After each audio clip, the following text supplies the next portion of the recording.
nuestra profesión, que como todas las profesiones en el mundo, nacen a partir de un oficio. Esto en principio era un oficio que de alguna manera se le fue dando alguna regulación para que como que la orientara como apoyo del Estado, hasta cuando llegamos a la ley 145, que es la que le da el carácter de profesión liberal, la ley 145 de 1960. Esa es la que la instituye como una profesión liberal, es decir, que para poder llevar a cabo las funciones que se le van a encomendar, se requiere haber cursado unos estudios en una universidad legalmente reconocida, haber obtenido un título, pero en nuestro caso particular, como ocurre con los abogados, como ocurre con los médicos también, no se puede ejercerla de manera oficial hasta que no tengamos una tarjeta profesional. ¿Ya? Entonces, mire, desde 1960, vamos a tomar eso como un punto de referencia. Desde 1960, doctor Zuluaga. Sí, sí. Usted tiene mucho más conocimiento que yo desde la práctica en eso. ¿Cómo ha evolucionado el conocimiento, la ciencia, la tecnología, los sistemas de información desde 1960 hasta la fecha? Hasta este siglo, hasta los albores del siglo XXI, bueno, que ya ni siquiera son los albores, ya llevamos 20 años de este nuevo siglo. Y observe usted que, a mi juicio, la reglamentación de nuestro ejercicio profesional no ha ido a la misma velocidad, doctor Zuluaga. Porque, a ver, observe que el primer hito normativo es la ley 145 de 1960. Y después nos ubicamos en la ley 43 de 1990, 30 años después, ¿sí? Pero Sí. no solamente eso, sino que observe, la ley 43 de 1990, que es de junio, creo, de junio o julio, ya todavía no había transcurrido un año y quedó descontextualizada del Estado, porque es que ya enseguida hay un nuevo orden jurídico del Estado, una nueva constitución. Constitución. Imagínese usted todo lo que eso llegó a representar. Ahora, más adelante, en el 2009, se expide la ley 1314, pero la ley 1314, que a mí me parece que ahí se perdió una gran oportunidad para haber hecho algunos ajustes, tanto institucionales, como ya lo hemos hablado, como también de la profesión. Y de la profesión no se trató nada, doctor Zuluaga. Bueno, doctor Colmenares, no se me desvíe del tema porque ese No, lo vamos a dejar para la reorganización legal y reglamentaria. Allá hablaremos de la ley que vamos 1314. en un orden como para saber en el sentido en que cómo se viene desarrollando nuestra profesión. ¿Ya? Yo le pregunto, discúlpeme, con todo respeto, ¿qué se ha dicho respecto de la reglamentación de la profesión para su intervención, ni siquiera en los procesos de auditoría en lo que se trata con los sistemas de información? Por ejemplo. Sí, ese tema todavía no se ha tratado. Legal. Y yo digo que el contador tiene mucho espacio allí donde debería participar con fe pública, doctor Zuluaga. Donde debería participar con fe pública. En este ordenamiento, doctor Colmenares, en este ordenamiento de temas que usted está haciendo, ¿por qué no me incluye el Código de Comercio?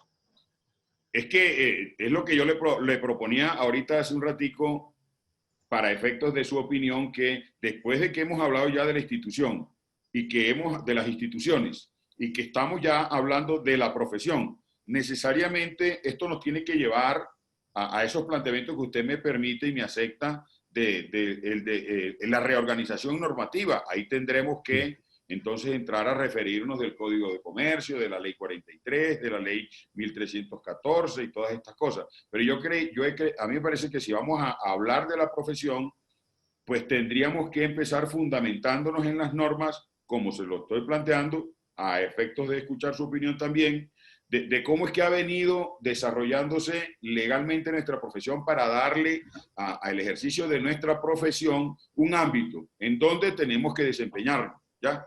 Pero yo veo que en ese mismo sentido como le acabo de plantear, no se ha ido desarrollando con los tiempos. Yo no sé qué tan necesario era en su momento, porque además eso se establece desde la ley 145 de 1960, doctor Zuluaga, de plantear como requisito para que se le otorgue la tarjeta profesional a un contador público el que se hubiera desempeñado o acreditara una experiencia de por lo menos un año en actividades técnico-contables. Doctor Colmenares, cuando ya empezamos a introducirse ese tema, yo tengo una inquietud que la tengo desde hace tiempos. Es por qué se habla de que la contabilidad o la profesión como oficio, y posteriormente lo oigo ya permanentemente que es una ciencia. Ese cambio, ¿cuándo se da? ¿Por qué se da? ¿Hasta dónde es cierto? Porque uno ve libros escritos completos muy amplios sobre la ciencia y tenemos contable. en Colombia, en nuestro ejercicio profesional, colegas que han hecho unos estudios muy rigurosos sobre eso. Pero fíjese que la discusión no es ni siquiera local, doctor Zuluaga. Eso es una discusión de ámbito universal o, digamos, mundial. En el mundo se discute mucho sobre eso y se hacen muchos planteamientos acerca de la consideración o no del carácter científico de la contabilidad. Yo me matriculo en los que estamos de acuerdo con eso. A mí me parece que sí, porque es que definitivamente eso tiene que ver mucho con el desarrollo también de las organizaciones. Sí, hay proceso, hay Claro, un proceso que...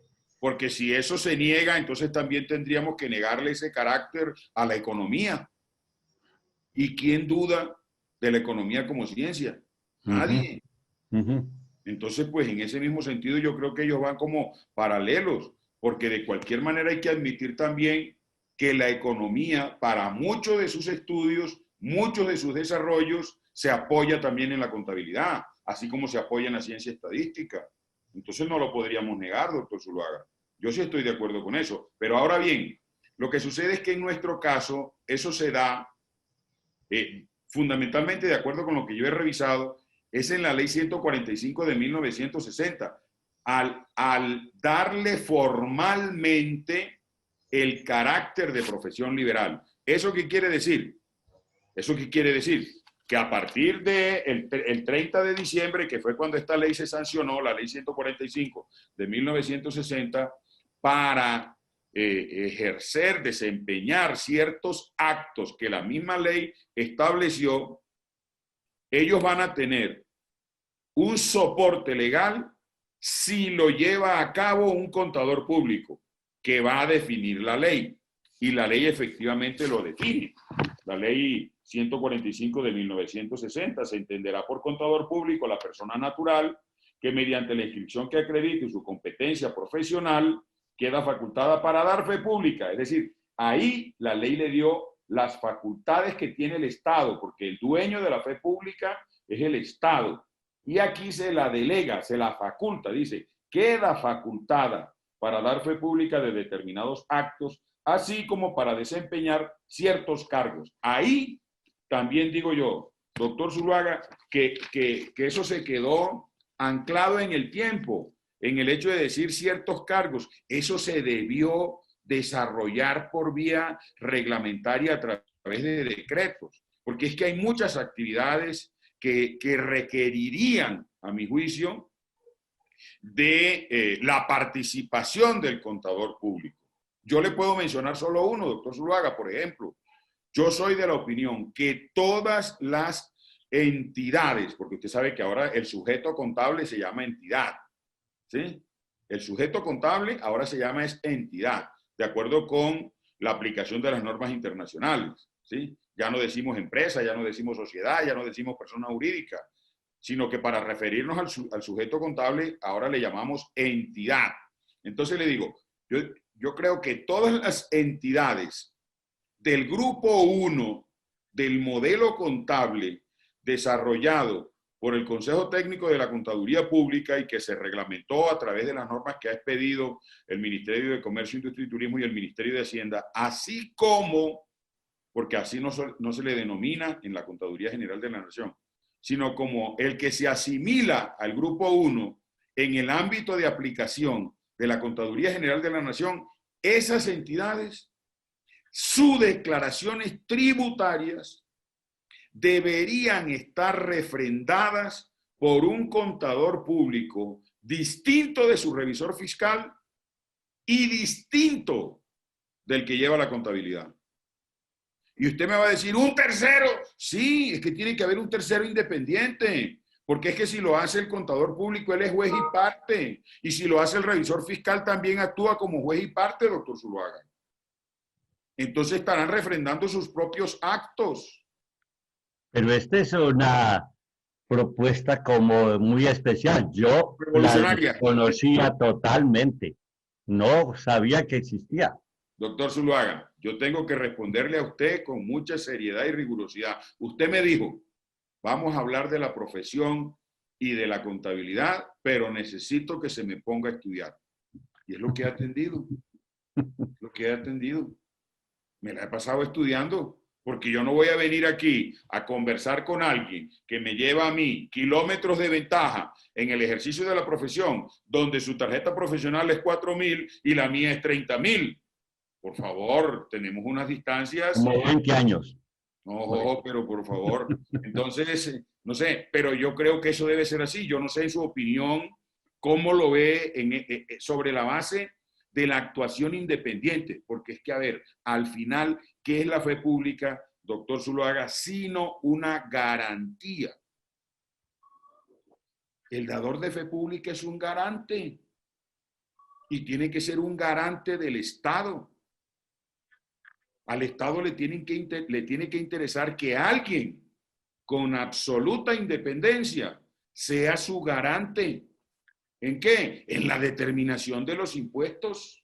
Doctor Colmenares, como estas tertulias las están escuchando estudiantes, me gustaría Una población de saber más o menos 100.000, imagínense. eso, estudiantes, me gustaría saber sobre la fe pública. ¿Quién más da fe pública? Un administrador puede dar fe pública, un abogado puede dar fe pública, un economista puede dar pública, un técnico, un tecnólogo.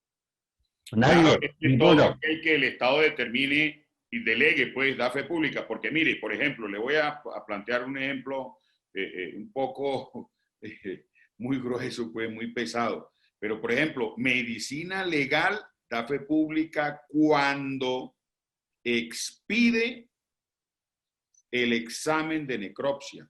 Pero es que él es el mismo Estado. ¿Sí? Sí. Un interventor de obras da fe pública de la calidad de las obras que se estén llevando a cabo. Establecido por ley, como en este caso. Sí, señor, por ley. Sí, la ley 80 en el sistema de contratación estatal, por ejemplo. El Estado lo faculta. El abogado cuando actúa también como perito en determinadas situaciones, da fe pública. ¿Ya? El médico, doctor Zuluaga, el médico da fe pública en el ejercicio de su profesión. Entonces hay mucha jactancia cuando se dice que el único profesional que da fe pública en Colombia es el contador público y los notarios. Eso es lo que yo siempre he escuchado. Por el Estado. Pero a ver, pero porque se habla en genérico, doctor Zuluaga. Sí. Porque lo que sí es cierto es que el único que da fe pública es el contador público, pero fe pública contable. Contable. Porque es que ahí también hay unos excesos, doctor Zuluaga. ¿Y cuáles excesos? Por ejemplo, cuando ponen al contador público a que certifique un sueldo o servicios personales derivados de la nómina. El contador público no tiene que estar certificando eso. Cuando la ley se refiere a certificaciones, son certificaciones de información que obtiene de la contabilidad. Yo no puedo certificarle a usted su sueldo, doctor Zuluaga. Su sueldo se lo tiene que certificar es el que le paga o el jefe de personal. pero no es el contador. Mire, por ejemplo, que el mismo Estado en muchas ocasiones incurre en eso. Acuérdese cuando se expidió una reforma tributaria en la cual se estableció que se puso al contador público a que certificara los vinculados económicos que tuvieran las personas. A mí que, a ver, yo le pregunto, discúlpeme, con todo respeto, a mí como contador público, ¿qué me interesa si alguien tiene un hijo, 2 hijos, 5 hijos o cuántos dependen de él? Esa información no tiene que ver con el contador. ¿Por qué pusieron al contador en eso?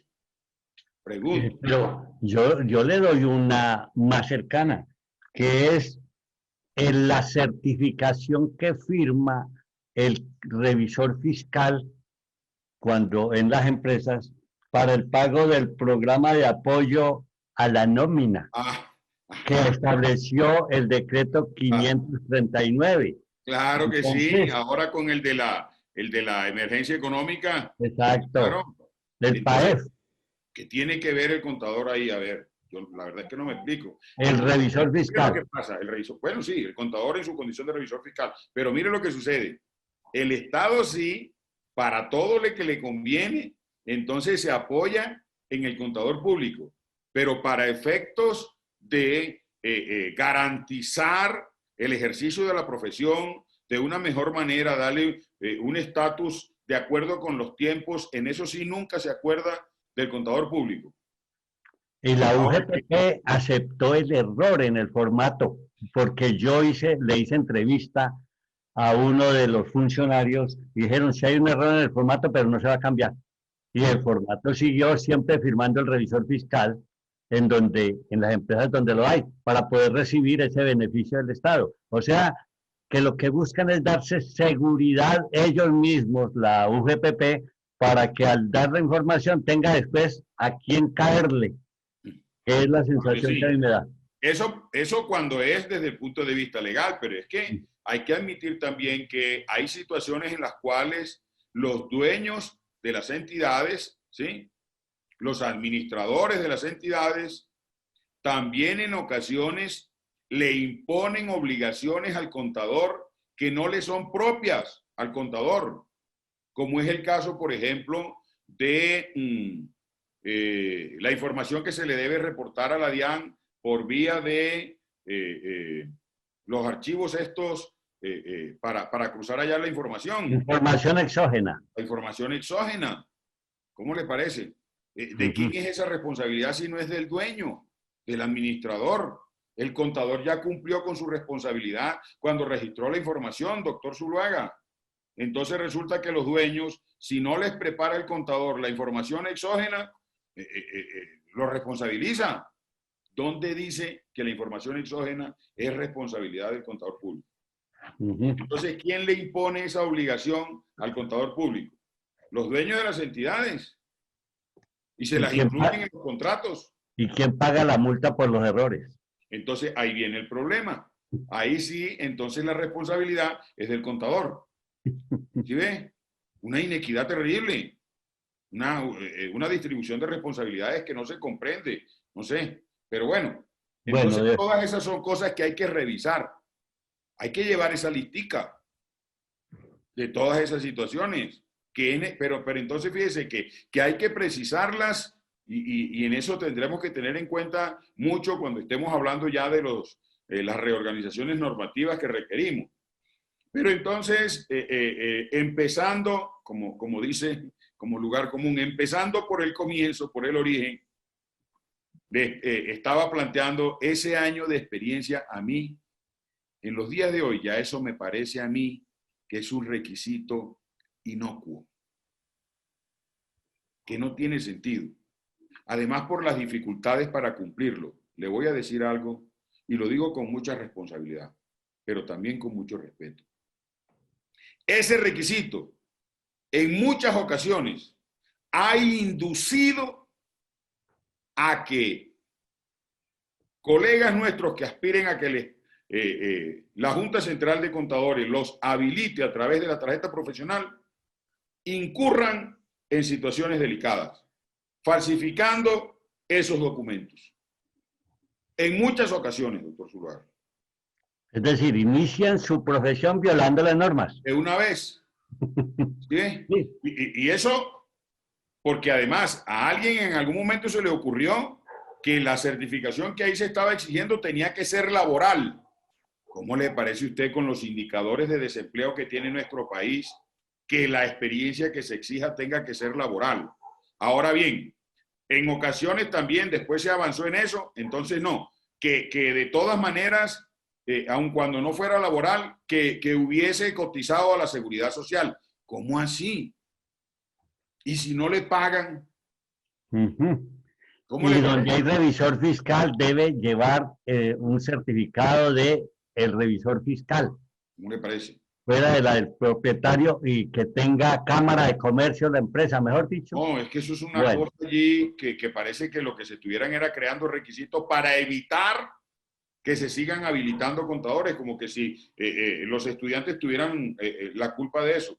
Ahora, eso usted no me lo va a comparar con el registro del médico, con el año rural o la judicatura de los contadores. Oh, es que ahí no hay comparación. Usted se imagina en los tiempos que hoy estamos viviendo. ¿Se acuerda de las estadísticas recientes? Ahorita ya las va a producir otra vez el DANE. Vamos en el 20% de desempleo. ujú. Entonces, ¿cómo llegamos a una certificación de una experiencia de un año con unos indicadores de desempleo y exigiendo que si no es laboral, que haya cancelado a la seguridad social? Eso no lo entiende nadie. No tengo mi tarjeta porque no tengo experiencia profesional. No tengo experiencia porque no tengo mi tarjeta. No tengo mi tarjeta porque no tengo experiencia. No tengo experiencia porque no tengo mi tarjeta. Eso es un círculo vicioso y eso ¿quién lo resuelve? ¿En favor de quién? Entonces está allí planteando cosas. A mí me parece que eso es un requisito que hay que retirarlo de allí o plantearle otras condiciones. O sino que el mismo Estado entonces debe crear las posibilidades para que todo ese contingente de egresados de una vez vaya directo a las entidades, por lo menos del Estado, a que acrediten esa experiencia. Yo creo que eso hay que revisarlo, doctor Zuluaga. Nosotros en el tribunal disciplinario, yo me acuerdo que alcanzamos en el tiempo en que yo estuve a sancionar a dos interesados en sacar la tarjeta profesional, Por estar porque acreditando. el año de experiencia lo estaban certificando ilegalmente y de una vez quedaron por fuera porque no se les dio matrícula. Gravísimo. Pero tengo una pregunta. La experiencia es una necesidad. Es decir, está Yo, bien lo que usted propone y las universidades están de acuerdo, pero la pregunta es, entonces, ¿cómo demuestra la experiencia el contador público? Porque entonces que se está le bien la incluya, teoría, está entonces que bien se la le formación incluyan académica, es lo que se le incluyan dentro de los contenidos programáticos de las universidades y que las mismas universidades sean quienes tengan la obligación de crear esos espacios. que los tienen. Bueno, pues entonces que los lleven a cabo, que los ejecuten, los cumplan, porque es que al final resulta que las universidades sí sacan pecho, entonces cuando ya ven que el contador público progresa, tiene éxito, figura, es representativo, el doctor Zuluaga, dice la universidad que lo tituló, ese es egresado nuestro, el doctor Zuluaga, el CEO del portal Actualices, el portal más grande de temas contables que hay en Colombia y el más importante, ahí sí se jacta la universidad de decir que usted es su egresado. Pero mientras estuvo allá o mientras usted no apareció o no figuró, ahí sí nunca se acordó del doctor Zuluaga. A mí me parece que esa relación no es justa, doctor Zuluaga. Eso hay Bueno, que cambiarlo. De alguna manera, eso se tiene usted que ya lo que está cambiar. haciendo es una propuesta, Bueno, propuesta estamos en hablando de donde reorganización, ¿no?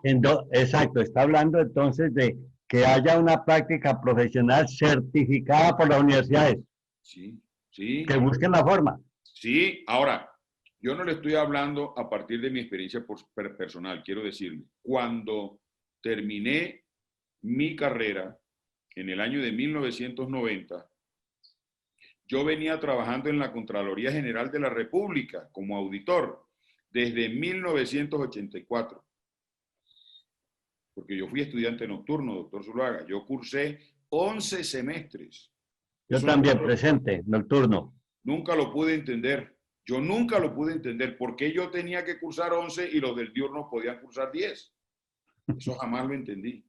Y todavía no lo entiendo. Y resulta que hoy, ¿cómo le parece? Hoy, en este día que estamos viviendo del año 2020, hay universidades que tienen la carrera establecida en 8 semestres. ¿Cómo le parece? ¿Ah?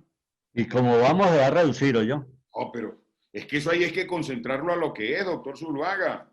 A nosotros nos hacen perder mucho tiempo. Yo me acuerdo una vez, la primera vez que iba a salir al exterior a estudiar por una beca que me dio el gobierno y entonces tenía que diligenciar un documento de todas las materias que había cursado. Ahí fue donde yo me di cuenta que yo hubiera podido haber cursado mi carrera perfectamente, quitándole una cantidad de cosas que no tenían nada que ver conmigo en 8 semestres. Y sabe una cosa, aprovechando de esto, doctor Zuluaga, que un tema nuestro para desarrollar luego también tiene que ser nuestra formación académica.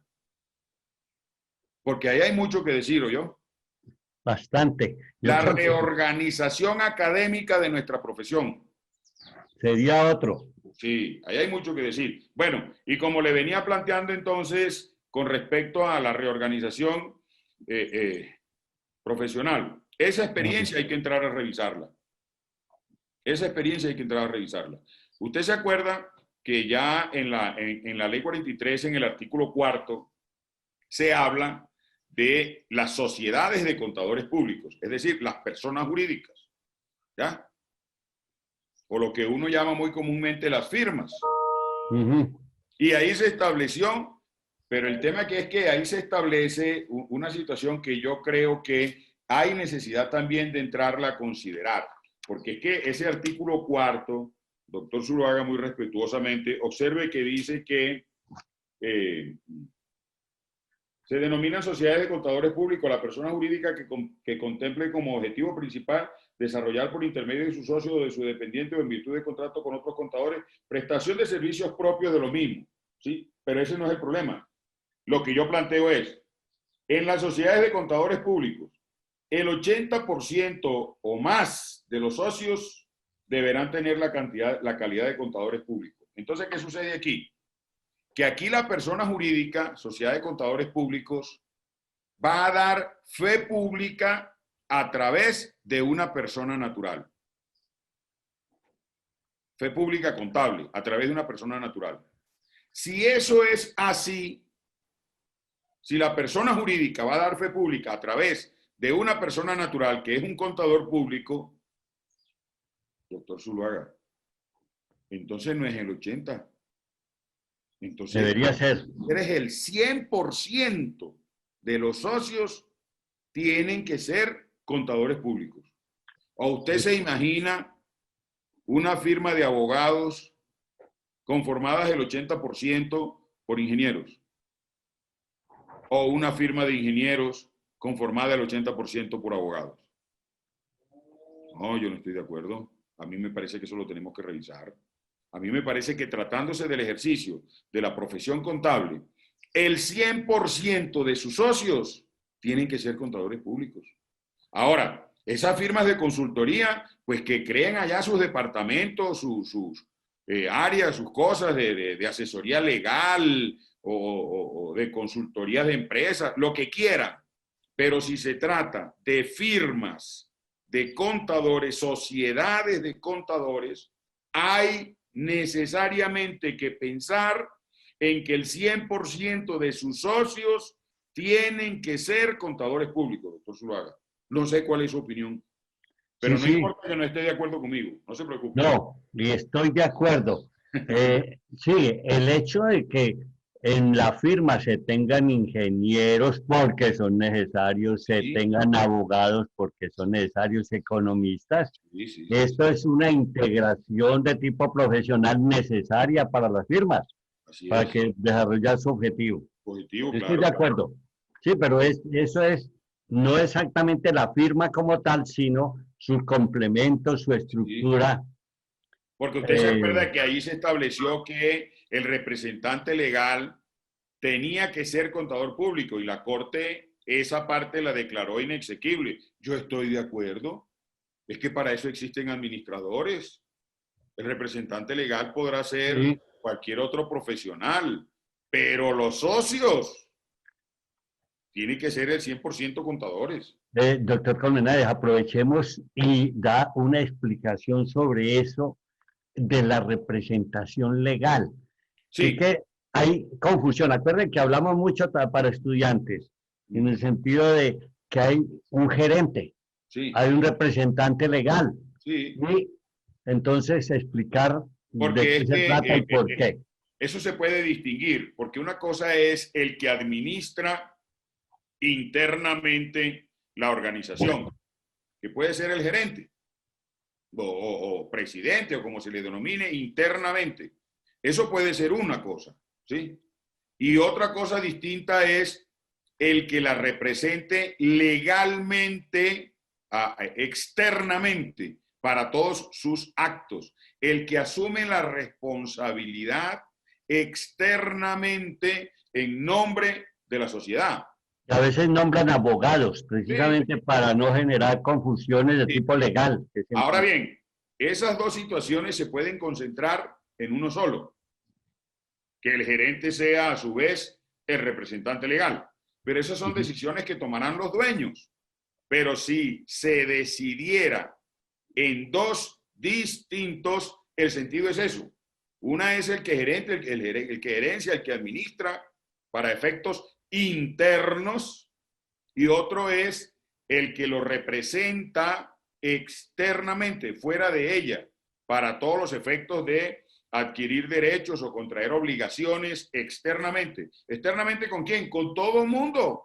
El Estado, la sociedad, sus contratistas, proveedores, todo lo que fuera, en todo sentido. Eso Yo se puede tengo, distinguir. en el caso de Actualice, tenemos esa circunstancia. Ah, bueno, Y el gerente es el hijo mío. Voy a interno. acordar, y yo soy el representante legal. Yo Eso es así. firmo todo, pero él es el que hace toda la gestión de tipo económico, de ventas, de promoción, Eso. suscripciones, etcétera. Listo. Así Ese es. es un ejemplo, Y, listo. y eso se puede distinguir. Entonces, Sí. digo yo ahí que uno también lo puede plantear para las firmas, en el sentido en que, pues internamente sea cualquier profesional, Sí. pero que externamente el que va a poner su firma tenga que ser contador público. ¿Por qué? Porque es que ahí va la fe pública, doctor Zuluaga. Ahí va la fe pública. Esto es una tercera propuesta que es muy buena, a mí me gusta. ¿Y qué tal cuando la Corte falla, si es que falla atendiendo los argumentos del demandante en el artículo del Código de Comercio que establece la limitación de la revisoría fiscal solo a 5 sociedades anónimas, a 5 sociedades por acciones, perdón. 5 sociedades por acciones. Eso va a ser delicado. ¿Usted ¿En se qué sentido? imagina, usted se imagina donde la Corte atienda al demandante y declare eso inexequible? ¿Ah? ¿Qué está demandando ahora? ¿Qué se está demandando? Está demandando la parte que en el Código de Comercio limita la revisoría fiscal en las sociedades por acciones. Usted se acuerda, ¿no? O sabe, ¿no? Sí, sí. Cosas, sabe y se acuerda. Que allá dice, no puede ser revisor fiscal en más de 5 sociedades por acciones. Eso fue lo que yo discutí cuando se estaba en el Congreso discutiendo la ley de las sociedades por acciones simplificadas. Yo decía, aquí no hay nada que decir, ahí no hay nada que precisar. Aquí quedaría obligada a tener revisor fiscal porque es por acciones. Pero, Bueno, pero usted sabe que se han ganado demandas cuando se han tenido más de 5 sociedades anónimas y supongamos 4 o 5 eh, simplificadas. sí, Y sí, se han porque, ganado demandas en este sí, momento, le cuento. sí, pero porque es que la limitación está es para las de por acciones. Entonces, pues ahí no hay nada que hacer. Puede ser hasta 5 por acciones y 20 cooperativas, por ejemplo. Sí, es que No, cuando me refiero es de simplificado, el régimen simplificado. bueno, pero siempre Se que, está dando y se está ganando demandas. Y yo le puedo dar nombres de abogada que ha ganado esas demandas. pero teniendo la simplificada, la Sí, obligación de tener revisor fiscal. sí, sí. Pero me parece extraño. Sí, conozco ya varias circunstancias en donde han salido sin sanción de ninguna clase porque se ha ganado esa demanda. Es decir, Entonces me imagino que allá estarán haciendo referencia, es que se refieren es a sociedades anónimas, ¿o qué?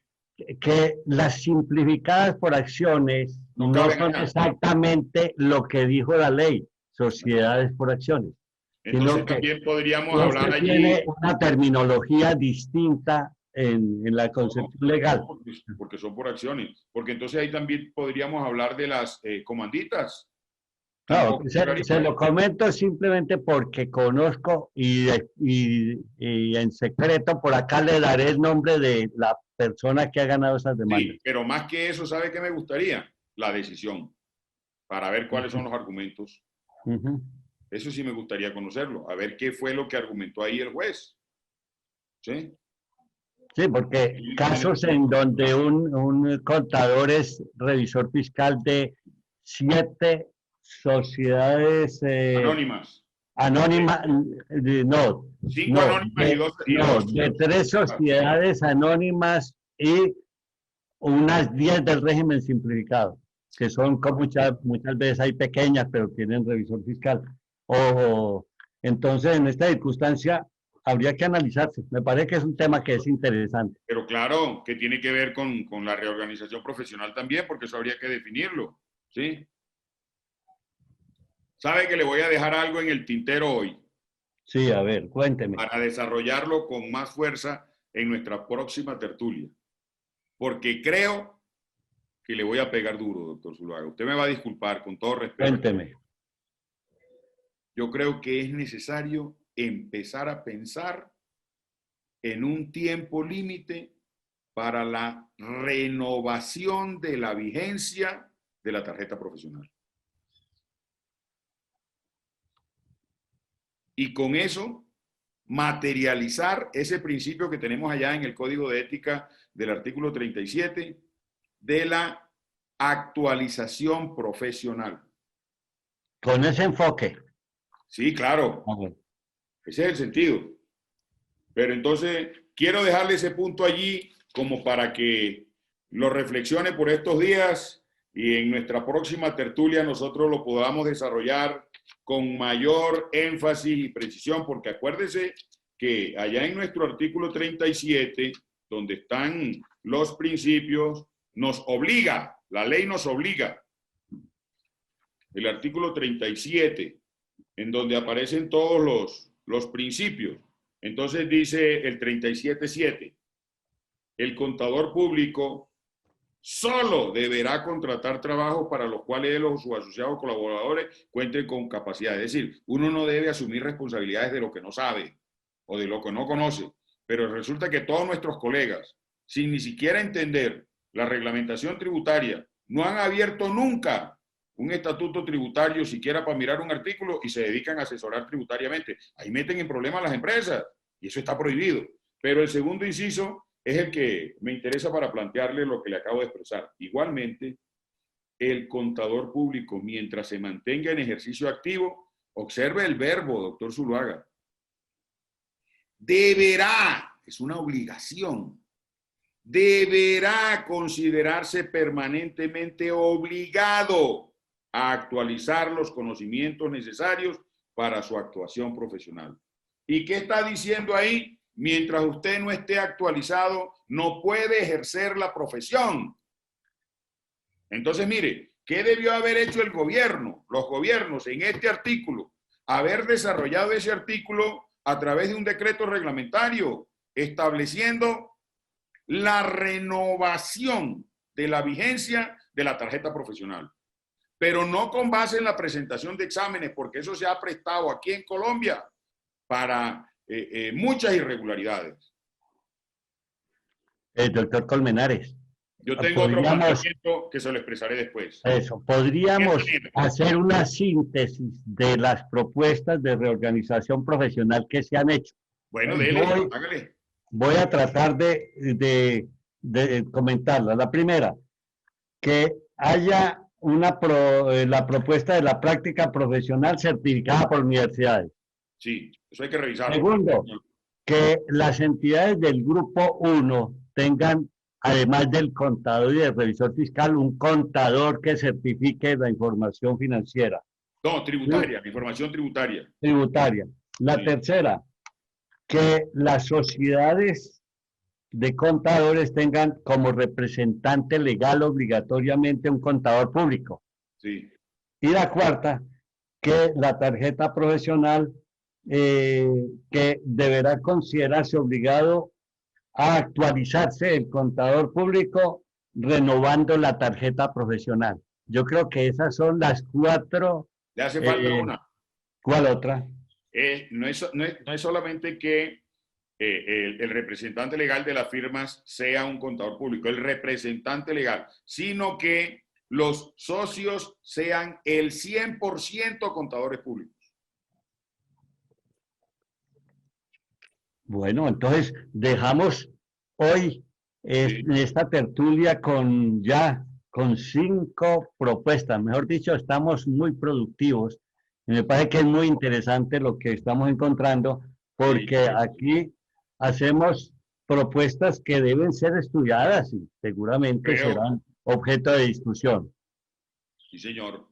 A mí me parece que en la próxima tertulia que nos encontremos, renovamos este planteamiento de las propuestas que hay para empezar a detallar la actualización profesional. Porque ya lo vi que usted quedó así ¿cómo así? ¿Eso qué? ¿Cómo así? Claro. Bueno, muchas gracias, doctor Colmenares. Muy interesante. Me parece que sí, señor. Muy vamos por el camino que queríamos recorrer.